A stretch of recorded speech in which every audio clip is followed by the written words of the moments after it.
Assalamualaikum warahmatullahi wabarakatuh. Alhamdulillah, alhamdulillahilladzi anzala ala abdil kitab wa lam yaj'al lahu iwaja. Asyhadu an la ilaha illallah wa asyhadu anna Muhammadan abduhu wa rasuluh. Allahumma sholli wa sallim ala Muhammad wa ala alihi wa ashabihi ajma'in. Amma ba'du. Kaum muslimin muslimat rahimakumullah. Alhamdulillah kita ketemu lagi. Dalam kesempatan ini saya akan menyampaikan materi yang berkaitan dengan akhlak. Setelah kemarin saya menyampaikan 3 pilar yang harus dimiliki seseorang, yaitu iman, ilmu, dan akhlak. Dan ilmu saya sudah sampaikan sampai 2 episode, maka kesempatan ini saya akan menyampaikan materi yang berkaitan dengan akhlak. Akhlak dalam istilah bahasa kita sering mendengar dengan watak, sifat, perilaku, moral, etika, dan lain sebagainya kalau ditinjau dari segi bahasa. Sedangkan menurut beberapa ulama ada beberapa yang sudah menyampaikan materi atau definisi yang berkaitan dengan akhlak. Di antaranya hari ini saya akan menyampaikan definisi akhlak menurut Imam Ghazali.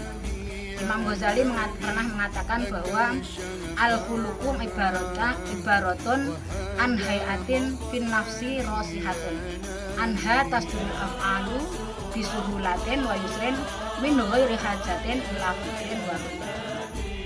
Akhlak adalah ungkapan yang timbul dari dalam hati, timbul dari dalam, yang mana sesuatu yang muncul dari dalam itu akan menumbuhkan perilaku-perilaku dengan gampang, dengan mudah, tanpa adanya dorongan atau pemikiran dan pendapat orang lain, atau tanpa ada dorongan dari orang lain. Beberapa ulama yang lain juga intinya sama, bahwa akhlak itu adalah sesuatu yang muncul dari pribadi seseorang tanpa dipengaruhi atau tanpa didorong oleh orang lain, muncul watak yang asli. Itulah yang disebut dengan akhlak. Kaum muslimin muslimat rahimakumullah, berbicara tentang akhlak, ada akhlak kepada Allah, akhlak kepada Rasulullah, akhlak terhadap tetangga, akhlak terhadap lingkungan, dan akhlak terhadap pribadi, dan seterusnya.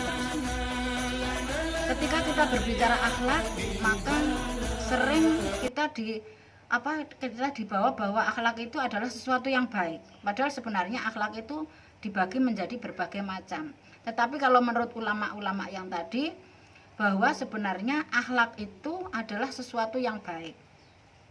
Contoh bahwa sering kita mendengarkan ada orang, misalnya ada orang yang melakukan sesuatu yang tidak baik, terus memang dia tidak berakhlak.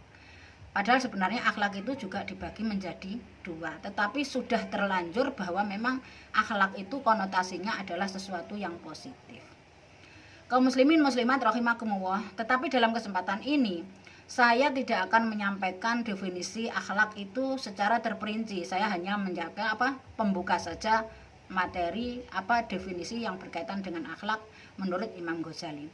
Tetapi dalam kesempatan ini saya akan menyampaikan tentang kedudukan atau keistimewaan akhlak menurut ajaran agama Islam. Kedudukan dan keistimewaan akhlak menurut ajaran agama Islam. Yang pertama, bahwa akhlak adalah termasuk penyempurna akhlak adalah merupakan misi pokok risalah yang dibawa oleh Rasulullah SAW. Seperti kita tahu bahwa di dalam hadis pernah disebutkan, innama bu'istu liutamima makarimal akhlak. Sesungguhnya aku diutus adalah untuk menyempurnakan akhlak. Jadi dari hadis ini kita tahu betapa istimewanya akhlak, karena akhlak adalah merupakan salah satu misi kerasulan Muhammad SAW. Rasul diutus ke muka bumi, di antara salah satunya adalah untuk menyempurnakan akhlak manusia pada waktu itu.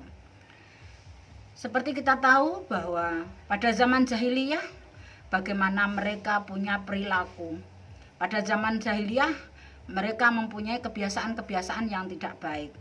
Salah satu contoh Mungkin kita pernah mendengarkan mereka biasanya telanjang mengelilingi Ka'bah. Atau kalau ada anak perempuan yang lahir maka akan dikubur hidup-hidup. Atau barangkali bagaimana semena-menanya mereka pada waktu itu terhadap kehadiran perempuan. Maka Rasulullah diutus untuk ke muka bumi ini atau diutus di tengah kaum jahiliyah itu diantaranya adalah supaya Rasul menyampaikan hal-hal yang baik atau akhlak yang baik di tengah-tengah pada waktu itu. Ini artinya bahwa akhlak begitu istimewa karena sebagai penyempurnanya, akhlak adalah sebagai misi kerasulan Muhammad SAW. Yang kedua, apa keistimewaan akhlak? Yang kedua adalah akhlak merupakan salah satu ajaran pokok yang pernah dibawa oleh Rasulullah SAW. Jadi akhlak adalah merupakan salah satu pokok agama Islam. Hal ini pernah diungkapkan pada zaman itu. Rasulullah pernah didatangi oleh sahabat dengan sahabat bertanya, "Ya Rasulullah, wahai Rasulullah, madin, apakah agama itu?" Faqala Rasul, maka Rasulullah menjawab, husnul khuluq. Agama adalah baiknya perangai atau akhlak yang baik. Ini artinya kalau menurut hadis yang kedua ini bahwa akhlak mempunyai kedudukan yang istimewa di dalam Islam. Karena agama berarti akhlak. Akhlak yang baik berarti merupakan agama. Artinya apa? Orang yang merasa beragama, orang yang mengaku beragama, orang yang mengatakan bahwa saya beragama Islam, maka dituntut untuk mempunyai akhlak yang baik.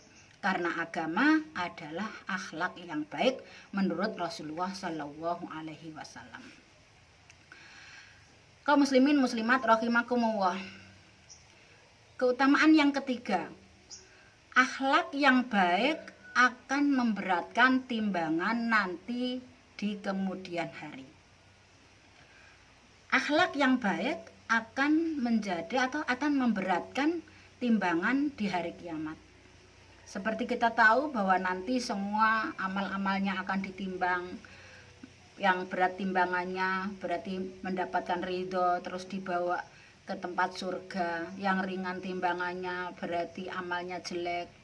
Maka akhlak yang baik nanti akan bisa menjadi timbangan yang berat. Dalam sebuah hadis disebutkan, ma min sayin asqalu fi mizanil abdil mu'mini yaumal qiyamati min husnil khuluq. Tidaklah sesuatu yang lebih berat dari timbangan hamba yang mukmin pada hari kiamat adalah dari baiknya akhlak. Hadis ini mengisyaratkan betapa pentingnya kedudukan akhlak di dalam agama Islam. Karena bagi orang yang punya akhlak yang baik, maka nanti di hari kemudian akan mempunyai timbangan yang berat. Kaum muslimin muslimat rahimakumullah. Keistimewaan yang keempat atau keutamaan atau barangkali kedudukan akhlak yang nomor 4 adalah bahwa orang yang berakhlak baik nanti akan pada hari kiamat akan berada di dekat Rasulullah SAW atau kedudukannya di hari kemudian nanti sangat dekat dengan Rasulullah SAW. Ada sebuah hadis yang mengatakan, sami'tu Rasulullah SAW, saya mendengar Rasulullah SAW yaqulu, beliau bersabda, ala ukhbirukum bi akhabbikum wa akrabikum majlisan yaumal qiyamah. Maukah aku kabari, maukah aku beritahu siapa orang yang paling aku cintai dan orang yang paling dekat denganku di suatu tempat nanti pada hari kiamat?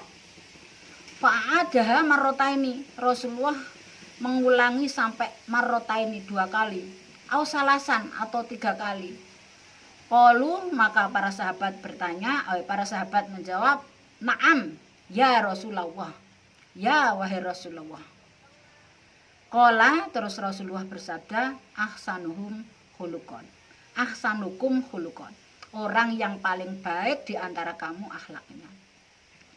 Hadis ini memberikan gambaran kepada kita bahwa ternyata orang yang paling baik akhlaknya nanti akan berada di dekat Rasulullah Shallallahu Alaihi Wasallam. Di majelis itu akan dekat dengan Rasulullah pada hari kemudian. Ini betapa menunjukkan keistimewaan akhlak di menurut Islam atau menurut ajaran agama Islam. Kaum muslimin muslimat rahimakumullah. Bahkan keistimewaan akhlak atau kedudukan akhlak yang nomor 5 adalah bahwa baik buruk akhlak itu adalah menjadi tolak ukur kualitas keimanan seseorang. Dalam sebuah hadis disampaikan akmalul mu'minina imanan ahsanuhum khuluqan.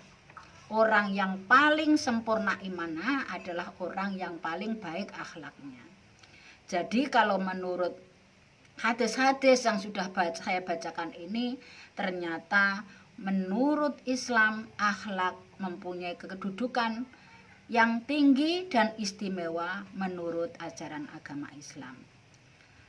Sebelum saya akhiri, saya akan ulangi bahwa pertama, akhlak adalah sebagai penyempurnaan akhlak adalah sebagai salah satu misi Rasulullah Shallallahu Alaihi Wasallam atau misi dari kerasulan Nabi Muhammad Shallallahu Alaihi Wasallam. Yang kedua, bahwa akhlak adalah merupakan salah satu ajaran pokok dalam agama Islam. Yang ketiga, akhlak akan membawa timbangan yang berat nanti di hari kemudian. Dan yang keempat adalah orang yang paling dekat dengan Rasulullah nanti pada hari kemudian adalah orang yang paling baik akhlaknya. Dan yang terakhir, keistimewaan akhlak menurut Islam adalah bahwa baik buruknya akhlak adalah menjadi ukuran kualitas keimanan seseorang. Akmalul mu'minina imanan ahsanuhum khuluqan. Dengan demikian kaum muslimin muslimat rahimakumullah, di kesempatan ini saya akan mengajak kepada kita sekalian untuk bagaimana bisa berperilaku yang baik atau bagaimana kita bisa berakhlak yang baik. Tentu saja berperilaku atau berakhlak yang baik adalah sumbernya dari Al-Quran dan Al-Hadis. Bukan akhlak yang baik itu sumbernya dari tradisi atau barangkali sumbernya dari kebiasaan di sekitar, tetapi sumber akhlak adalah Al-Quran dan Hadis. Dimana kalau ada Al-Quran memerintahkan untuk melakukan sesuatu yang baik, itu berarti bahwa Al-Quran memerintahkan untuk melakukan yang baik. Atau misalnya ada di dalam hadis melarang untuk melakukan perilaku yang tidak baik, artinya itulah akhlak menurut Islam, menurut hadis tersebut. Jadi mari kita banyak mempelajari Al-Quran dan hadis supaya kita tahu mana akhlak yang baik dan mana akhlak yang tidak baik, sesuai dengan ajaran agama Islam, Al-Quran hadis yang dibawa oleh Rasulullah Shallallahu Alaihi Wasallam. Demikian yang bisa saya sampaikan dalam kesempatan ini. Billahi taufiq wal hidayah wa biridho wal inayah. Wassalamualaikum warahmatullahi wabarakatuh.